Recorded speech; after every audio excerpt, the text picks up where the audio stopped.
PowerPoint lets you link an Excel chart, which enables you to update data automatically. In your Excel workbook, select your chart.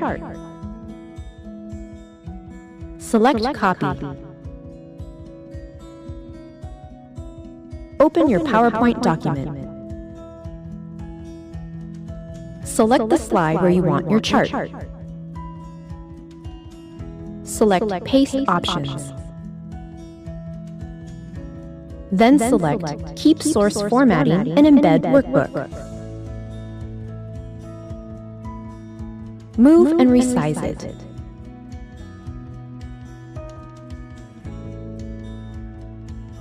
And if your data changes, the chart will also change. Just select Chart Design, Edit Data in Excel.